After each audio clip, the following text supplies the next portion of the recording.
ലാലിഗയിൽ Real മാഡ്രിഡിന് വിജയം. ഇന്ന് Santiago ബെർണബ്യൂവിൽ സെവിയയെ നേരിട്ട റയൽ മാഡ്രിഡ് എതിരില്ലാത്ത ഒറ്റ ഗോളിന്റെ വിജയമാണ് സ്വന്തമാക്കിയത്. സൂപ്പർ താരം ലൂക്ക മോഡ്രിച്ചാണ് റയലിന്റെ വിജയ ഗോൾ നേടിയത്. ആദ്യ പകുതിയിൽ ഇരു ടീമുകൾക്കും സുവർണാവസരങ്ങൾ ലഭിച്ചുവെങ്കിലും ഗോൾ കണ്ടെത്താനായില്ല.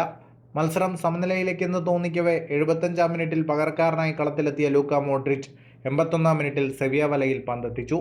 ബോക്സിന് തൊട്ടുപുറത്തു നിന്ന് മികച്ചൊരു കർലർ ഷോട്ടിലൂടെയായിരുന്നു മോഡ്രിച്ച് ഗോൾ നേടിയത്. ജയത്തോടെ റയൽ മാഡ്രിഡ് ഒന്നാം സ്ഥാനത്ത് ലീഡ് ഉയർത്തി. മത്സരത്തിന്റെ കണക്കുകളിലേക്ക് വന്നാൽ 64% സമയവും പന്ത് കൈവശം വെച്ച് കളിച്ച Real Madrid 16 ഷോട്ടുകളാണ് തൊടുത്തത്. 6 shot on target. 639 പാസുകൾ 90% കൃത്യതയോടെ റയൽ മാഡ്രിഡ് പൂർത്തിയാക്കി. 4 ഷോട്ടുകളാണ് സെവിയ തൊടുത്തത്. 1 shot on target. 358 പാസുകൾ 82% കൃത്യതയോടെ സെവിയ പൂർത്തിയാക്കി.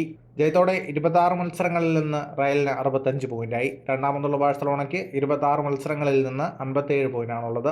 തിങ്കളാഴ്ച രാത്രി റയോ വൈക്കനോയുമായുള്ള മത്സരം ജയിക്കുകയാണെങ്കിൽ 25 കളികളിൽ നിന്ന് 56 പോയിന്റുള്ള ജിറോണയ്ക്ക് ബാഴ്സയെ മറികടന്ന് രണ്ടാം സ്ഥാനത്തെത്താനാകും. 24 പോയിന്റുള്ള സെവിയ 15-ാം സ്ഥാനത്താണ്.